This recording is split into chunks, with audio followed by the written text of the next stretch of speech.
Salomão, o rei Salomão, o livro de Eclesiastes é um livro poético. O que significa a palavra Eclesiastes?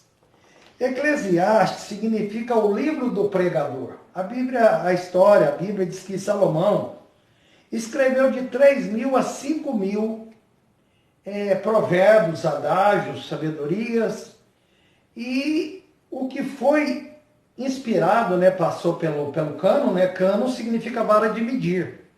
Então a Bíblia foi feita uma análise de autor, da autenticidade, do valor divino desses livros. E chegou-se à conclusão que esses versículos são inspirados. E interessante que Salomão, ele está tratando um assunto aqui, eu não sei porquê. Ele vem falando que é melhor estar em dois do que um, E ele disse um cair, ele está falando que a gente precisa de comunhão, precisa de unidade, que a gente precisa andar junto.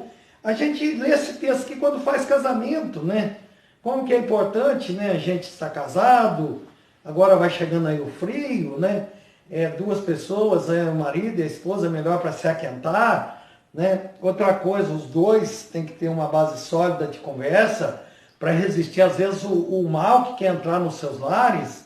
Depois Salomão vai dizendo que é melhor ser três, um fio de 3 dobras, porque nos quebra facilmente. Interessante, ele vem falando de 2, depois ele vai para 3 também.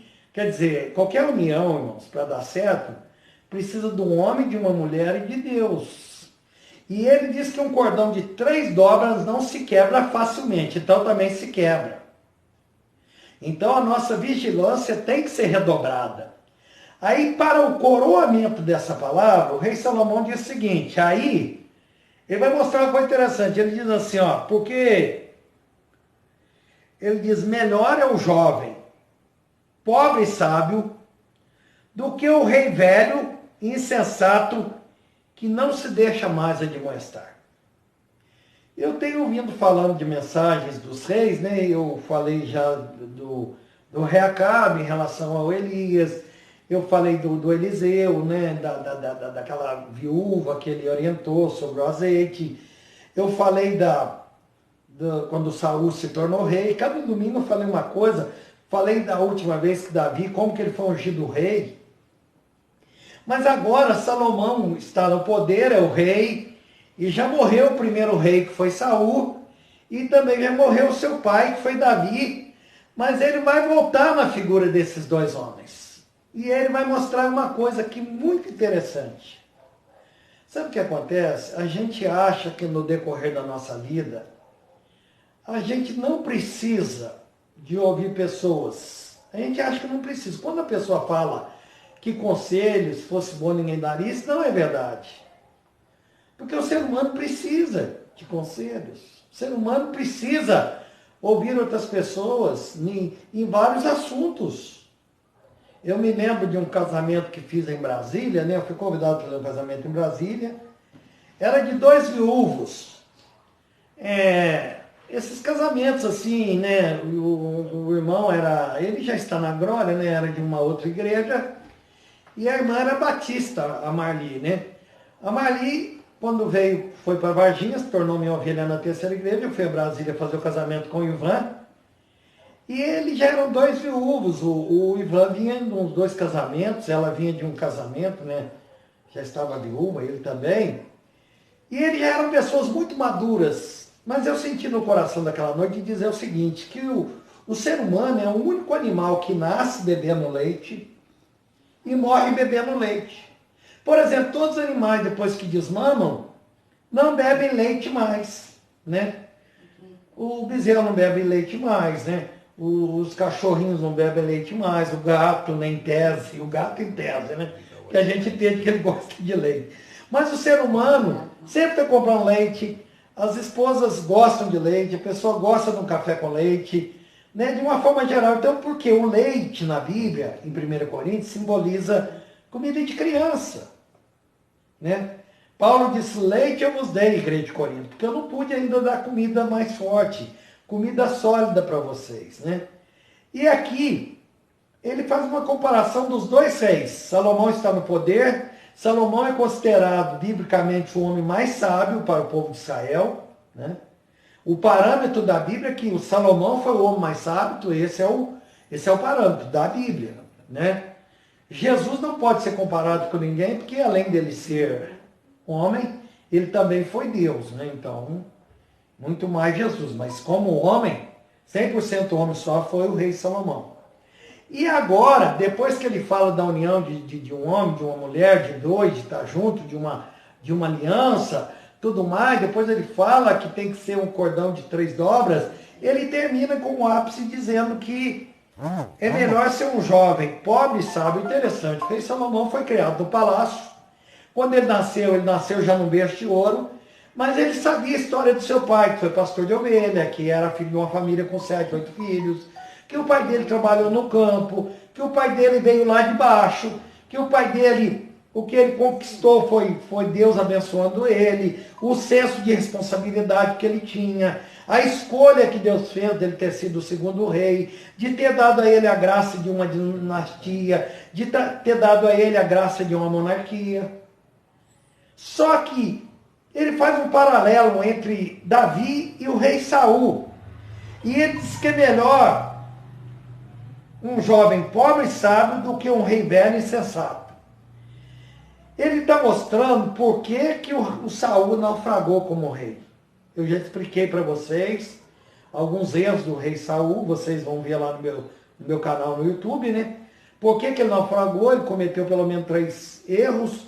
Deus fala com Samuel, até quando você vai continuar orando? Eu não ouço mais oração em restituição. Deus também não lhe tirou a vida, mas Deus não o queria como rei.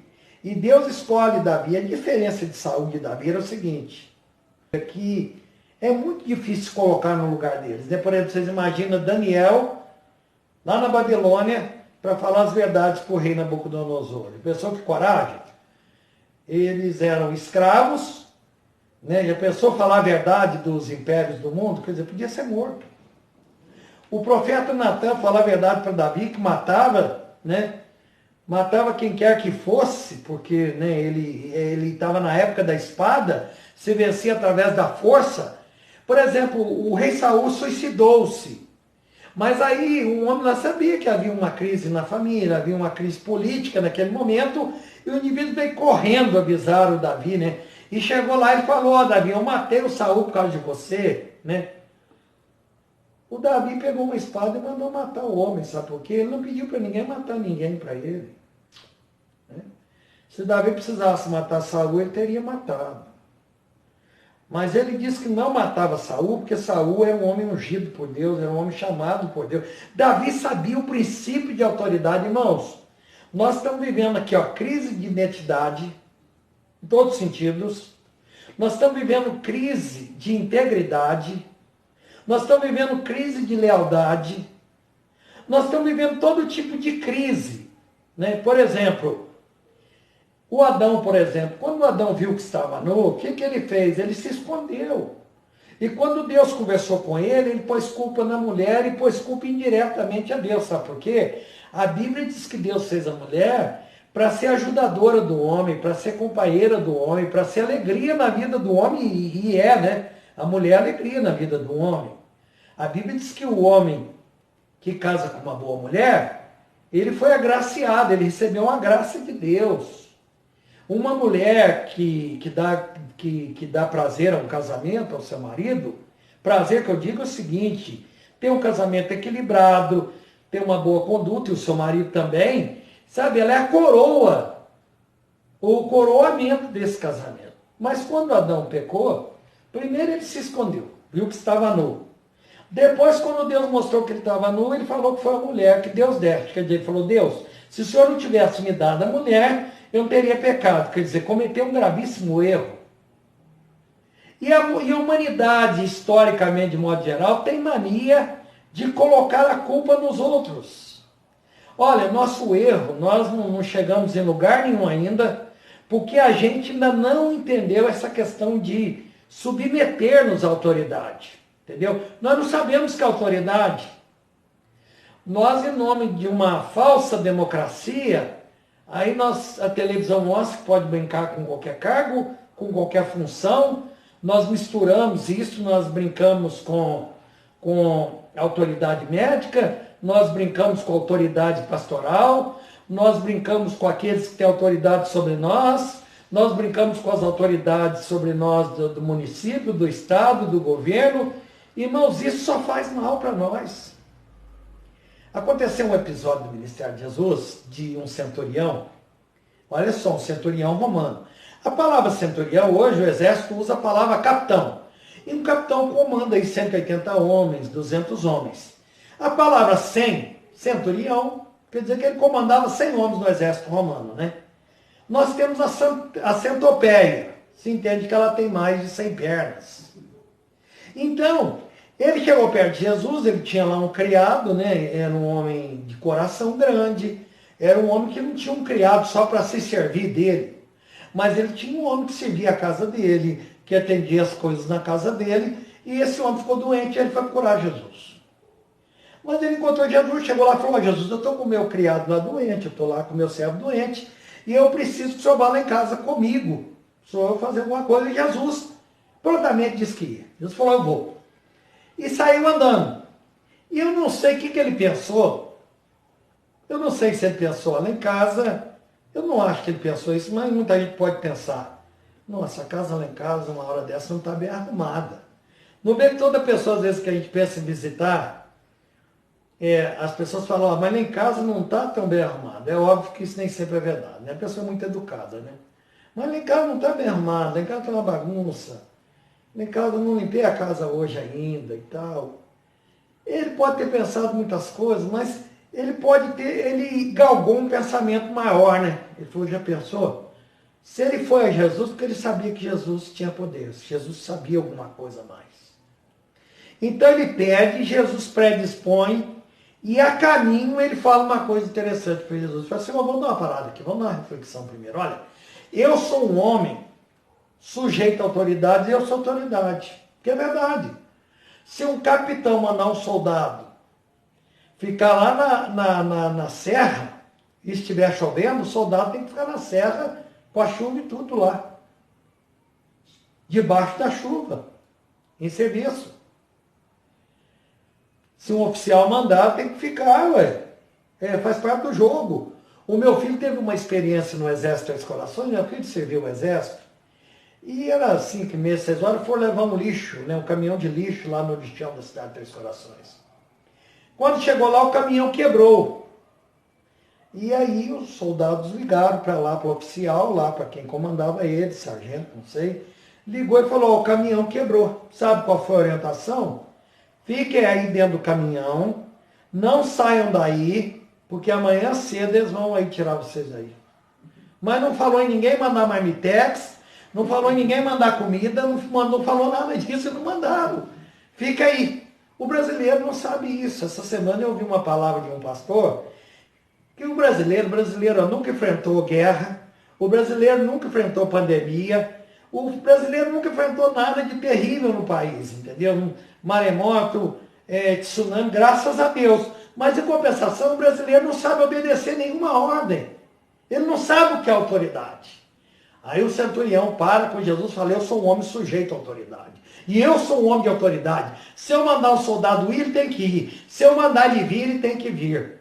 E também, se o meu oficial mandar fazer qualquer coisa, tem. Se o senhor falar uma palavra, o senhor não precisa ir lá em casa, o meu criado ficará curado. E aí, Jesus ficou maravilhado. Aí Jesus exclamou e disse: poxa, eu não encontrei tamanha fé nem em Israel, quer dizer, nem entre o meu povo. Eu encontrei um homem que tamanha fé, só de eu falar aqui, vai acontecer. E Jesus falou, né? Haja cura lá, eu determino que haja cura, porque ele pode todas as coisas. E o homem foi embora. E quando ele chegou em casa, a Bíblia diz que ele chegou lá e encontrou o seu serviçal curado. E ele perguntou que hora que ele começou a melhorar. E eles falaram: foi tal hora. E ele olhou para as horas e disse: foi a hora que Jesus falou. Olha, Salomão está dizendo: é melhor ser pobre e jovem sábio. O pai dele foi pobre. O pai dele foi jovem. Mas o pai dele não renegava o conselho e não renegava a verdade. Do que um velho insensato que não se deixa demonstrar. Ai daqueles que não ouvem conselhos. Ai daqueles que não prestam atenção. Eu estou falando de modo geral. Ouve para ouvir, ouve para entender. Porque a sua vida vai ser diferente, é isso que vai fazer diferença. A gente ouve. Sabe o que nós somos, na verdade? Nós somos consumidores da Bíblia. Todo domingo nós vamos na igreja, queremos que o pastor pregue um lindo sermão, ele prega e nós voltamos para casa e não fazemos nada. E aí o sermão fica sem efeito. Posso terminar aqui esse sermão com aquele pato, né? Havia uma colônia de patos, e os membros eram patos, todos ali eram patos, os membros da igreja eram os patos. E o pastor ficou pensando, o que eu vou pregar domingo? Falou, domingo eu vou pregar sobre o uso das asas, porque foi o Esopo, né? O Esopo que diz que o pato ele faz 3 coisas. Ele anda, ele nada e ele voa. Mas nenhuma das 3 coisas ele faz bem. Então quem faz muita coisa às vezes não faz bem nada, né? Mas aí o pato falou, vamos falar sobre a asa. Né? Chegou domingo na escola dominical, teve a escola dominical, depois o culto, e o pastor Pato, da igreja de Patos, pregou, meus irmãos, nós precisamos usar nossas asas. Deus nos dotou de asa. As pombas voam, as águias voam, os condores voam, né? As aves, de um modo geral, voam, as aves marinhas voam. E nós também, os patos, precisamos voar. Aí disse que ele terminou o culto. E todo mundo saiu andando e foi para casa, quer dizer, ninguém saiu voando. Não colocaram em prática. Olha, por favor, deixe-se aconselhar. Não é assim que a gente faz? Quando quer descobrir um médico, pergunta para alguém, vai saber se ele está ligado lá aos médicos. Precisa de resolver um problema, não pede um conselho para outro, não conversa com outro. Senhores, a vida do ser humano é passar aquilo que se sabe, tá? Eu vou terminar essa palavra citando um homem conceituado no século VIII, na Inglaterra. Ele diz que um homem comete 3 fracassos na vida. Primeiro, não se ensinar o que se sabe. Se você sabe alguma coisa e não ensina, nós estamos caminhando para a derrocada. Porque o que o ser humano aprende é para ensinar para o outro. Segunda coisa, segundo fracasso, o homem que às vezes ensina e não pratica aquilo que ensina. O homem tem que ensinar e tem que praticar aquilo que ensina. E o terceiro fracasso, sabe qual é? O homem tem que perguntar aquilo que ele ignora. Então o homem tem que ensinar aquilo que sabe, o homem tem que praticar aquilo que ensina e o homem tem que perguntar aquilo que ignora. Sabia? Olha, eu já viajei de avião, pagaram para mim, igrejas pagaram. Eu fui viajar e eu não pegava revista, não comia, porque eu achava que quando eu descesse do avião eu tinha que pagar isso por fora. Estava tudo pago.